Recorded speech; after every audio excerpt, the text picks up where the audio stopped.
Hello, my friends! I decided that in between projects, I kinda wanted to do recordings that involved the side stories that are found within the official Final Fantasy XIV website. Not many people know about these side stories, but they are very interesting and add some perspective to the world and characters there within. So of course, I'll be trying to start at the beginning and then working my way toward the present day. Starting with Tales from the Calamity. Part 1. In Louisoix's Wake. The ship glided out of the harbor, slowly gathering speed as its sails caught the brisk coastal breeze. Standing atop the quay with their father, Alphino and Louisoix bore witness to the vessel's departure. Watched as Louisoix le Veilleur, their beloved grandsire, was carried away across the sea. And then he was gone. Alphino's voice was barely a whisper, his gaze fixed upon the dwindling form of the ship. Louisoix glanced at her brother with red-rimmed eyes, but said nothing. The twins had greeted the news of their grandfather's forthcoming journey very differently. While one accepted his decision with a calm practicality, the other had railed and wept. Still, to see the two of them there upon the quay, their slight arms hugging hefty grimoires as if their young lives depended on it. One would struggle to tell them apart. They were not so different as they cared to believe. Even had you not gained admission to the studium, and made me exceedingly proud in doing so, these gifts would have been yours regardless. Here, one for each of you. When read together, these two grimoires form a single tome. Provided you support one another's studies, I have no doubt that you will soon come to understand the lessons inscribed therein. The volumes Louisoix gave to his grandchildren, scant hours before his departure, were curious indeed, crafted such that the contents of one could not be deciphered without the other. They hinted at the impish humor which danced behind the oft-times solemn visage of Charlian's preeminent sage and scholar. Thank you, grandfather. Alphino accepted his grimoire with a practiced grace and dignity. Louisoix, meanwhile, received her gift distractedly, and swiftly resumed her attempts to dissuade Louisoix from his course. Must you leave, grandfather? Is there naught I can say to make you stay? Please, my dear, we have spoken about this. It had been almost a month since the twins first learned that Archon Louisoix would be leaving Charlian for the shores of Eorzea. His purpose, he had patiently explained, was to aid the distant realm in forestalling the ruinous arrival of the 7th Umbral Era. Sensing the fixity of his grandsire's resolve, Alphino had chosen to swallow his melancholy and voice no word of complaint. Not so his sister, nor less his father, Fortunal. Louisoix protested the journey purely out of her abiding love for Louisoix and the unbearable thought of his absence. Fortunal's strident objections were of a more political nature. Louisoix's eldest son was an influential member of the Forum, the body responsible for shaping Charlian policy, and he, like so many of his colleagues, was a staunch opponent of military intervention. It was, he believed, the duty of his countrymen to chronicle world affairs, not to interfere in them. When the steel-clad wolves of the governing empire descended upon El Amigo, it was Fortunal and his fellows who attempted to parley a peace. In the bitter wake of the failed negotiations, however, they saw no recourse but to forsake the colony they built upon the borders of the war-threatened realm. Following 5 years of elaborate and painstaking preparation, the plan to evacuate the settlement's entire population to the northern archipelago of their homeland was put into motion. The twins knew that they themselves had taken part in the exodus, but could claim no recollection of the momentous event, being less than 1 summer old at the time. War is the favored resort of the uncivilized and the ignorant, father, began Fortunal, seeking to launch his own sortie upon the heels of his daughter's plea. Chart the course of history, not to change it. Civilization shall not be advanced through petty conflict, but by the passing of recorded knowledge from generation to generation. My mind will not be changed, Fourcheneau, Louisoix responded wearily. They had had this conversation almost word for word, perhaps a dozen times in as many days.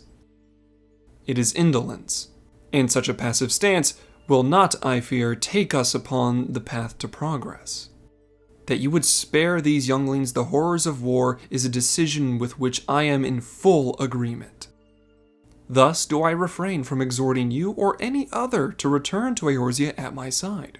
We must all protect that which we hold most dear in the manner of our own choosing. And so the discussion ended as it always did, with neither willing to deviate from the script of their oft-rehearsed play. Alphinaud and Alizé, it must be said, were children of exceptional intelligence.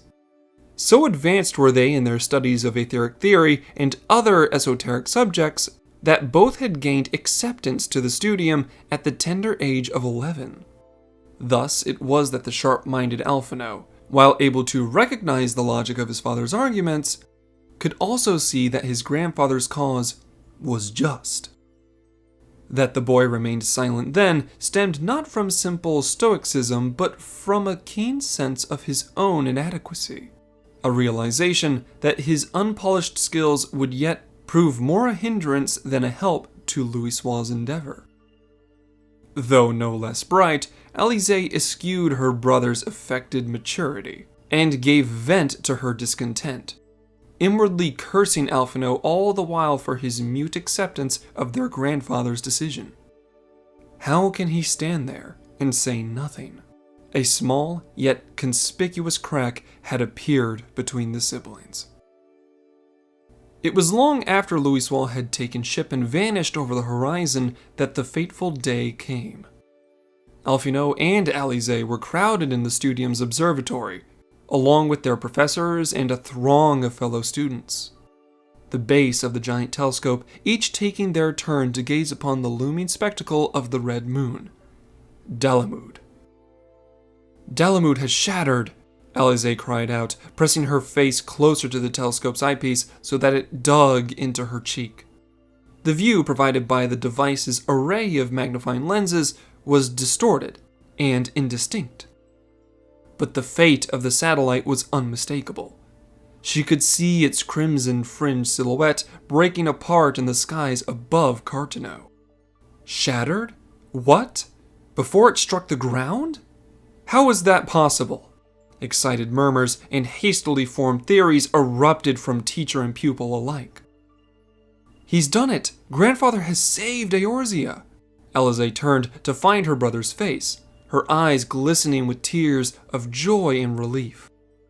Archon Urianger had been kind enough to relay to them brief reports of Louisoix's efforts, and it was he who had informed them of their grandfather's presence at the Carteneau Flats, and of the battle that still raged like as not beneath the blood-red sky. Shouldering aside his madly grinning sibling, Alphinaud squinted through the ocular lenses. Though the air was thick with billowing clouds of smoke and ash, he was forced to agree with Alizé's assessment. Dalamud was no more. But something is awry. Alphinaud continued to scrutinize the distant scene. The red moon's bloody glow had been replaced by an equally unsettling incandescent rain, as if the heavens themselves were weeping tears of light. Terribly, terribly awry. Dalamud's spectacular demise gave rise to a tidal wave of etheric energy which rendered link shells all but useless for a period of many days. During this time, the Leveilleur siblings were left to stew upon the wonders they had viewed from afar. Then, after weeks without word, a letter from Urianger arrived. The Archon's elegant script described horrors the twins could scarce bear to picture. From the cracked husk of the red moon had emerged a dragon primal, immense beyond imagining, an incarnation of wrath and raging flame that had laid waste the land for malms in every direction. Undeterred, Louisoix had persisted with his plans to call forth the power of the 12, and thus, it seemed, was the abomination banished. Eorzea had been saved. When the siblings reached the conclusion of Urianger's staggering account, however, the pale flame of hope which both had been nursing was finally extinguished. On the broken fields of Carteneau did my dearest mentor, thy beloved grandsire, become as light and embark upon his final journey. Alphinaud's shoulders trembled with quiet sorrow, while Alizé wailed aloud, caring not who heard her grief. 5 years later, a ship once more glided slowly off of the harbor. Alphinaud and Alizé stood on the gently rocking deck, watching the gradually shrinking figure of their father, alone upon the quay. Recent graduates of the studium, the twins were now 16 summers old enough to be considered of age in Charlene society. And so, although he opposed his children's planned journey, Fourcheneau had not sought to bar their way. "And now it's our turn," murmured Alphinaud, thinking back to the day that their grandsire departed. "We follow in our grandfather's wake," replied Alizé, her head bowed. Looking over her, Alphinaud was struck by how widely their convictions differed. As they gripped the rail, however, identical grimoires now hanging from their belts, one could hardly tell them apart. No, they were not so different as they cared to believe. If you enjoyed this reading, don't forget to like, comment, and subscribe. I will continue to do these sporadically between my actual lore videos, just as some quick and digestible content for you all to enjoy. So, until next we meet, stay safe, my friends.